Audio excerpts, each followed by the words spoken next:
I'll admit, I'm one of those gamers that has the Epic Store installed primarily for the free giveaways.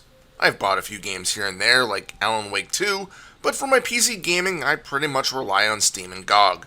But I do feel a bit guilty since I do take the free stuff and not fork over any cash to Epic. But hey, that's the way it goes, I suppose. Anyway, the reason why I bring all this up is because this week's review was one of those aforementioned free giveaway games, The Operator. I must say, the premise alone intrigued me. I work in the surveillance field, so this game felt right up my alley. Before I start talking about The Operator, I must give this warning.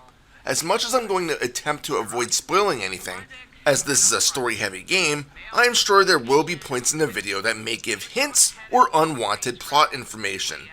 I will try to use gameplay that is primarily from the early parts of the game to avoid plot twists. Regardless, if this worries you, feel free to close your eyes and just listen to my grating voice speaking words. Or I suppose you can just stop the video, but that would make me sad. And you don't want to do that, do you? In this game, you play as an operator for the Federal Department of Intelligence, or FDI. Your job is simple. You assist FDI field agents with whatever cases they are working on. The agents call in to an FDI supervisor, who then patch you into the call to handle whatever request they are working on. In essence, you play as a glorified tech support guy, but it's so much more than that. When you start, after a little scene, you are at your computer, watching it go through the post until a login screen appears. By typing random characters, you'll find that the game automatically inserts your name and password, at which time you're going to learn that your name is Evan Tanner. Funny that. I used to know a real Evan Tanner. Good to know he got a job with the FDI. Anyway, after logging in, you'll start reading a basic help document before being contacted by the FDI director, Michael Trench, who is also a good friend of Evan's. He'll introduce you to your supervisor, Xavier Skinner. He'll give you a simple task that will teach you how to use one of the databases. The next day, you are contacted by Agent Alexander Pendle, who gives you your first real task. Find out who killed someone in a bar. Here's where you're going to learn how the operator really works. You are contacted by an agent. They give you files pertaining to their case, and you use the technology available to figure out what they are asking you to do. In this case, identify a murderer. You do this by watching video, looking at photos, and clicking on various points of interest to have the computer programs do a scan.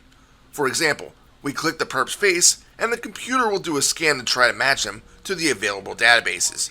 Maybe click the license plate in a departing vehicle and see who it gets matched back to. These are fun brain teasers, but nothing that will really tax the noggin, other than maybe one frenetic puzzle later in the game that I'm not going to talk about. You'll know what I am talking about when you reach it. Being that this game is based around puzzles, I did find myself taking actual physical notes on a nearby notebook. Granted, there is a digital notepad file that you can use, but I found its use to be somewhat unwieldy, as every time I clicked into it, the game highlighted all my text, and I was afraid that I'd accidentally type over what I had written.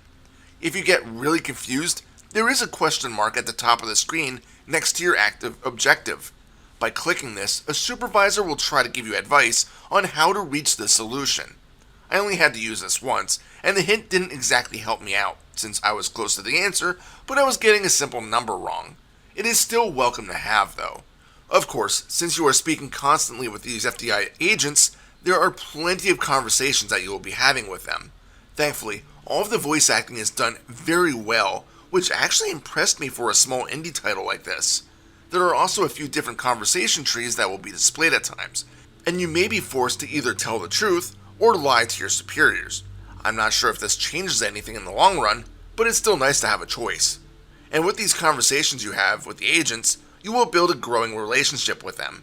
At one point, as more details are unraveled, the cases will begin merging together, with the agents having to work together in order to solve the overarching mystery. With that said, though, the game is criminally short, clocking in at about 3 to 4 hours, possibly shorter on replays. This is a shame, as I really wanted more. I loved the gameplay mechanics and thought that this was an excellent idea for a game. I hope a sequel expands on this and gives us more cases. And that's The Operator.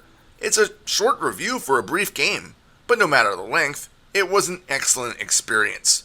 I mean, there's even a computer you access that has a DOS-like interface, which I always appreciate. I want more games like this, so if you guys can recommend something, please do. Overall, the normal $14 asking price on Steam is a little steep for a game that can be completed in a handful of hours, but if you are on the fence about it, by all means, pick it up. Final score? 6 out of 7. This is Reaper. Happy fragging.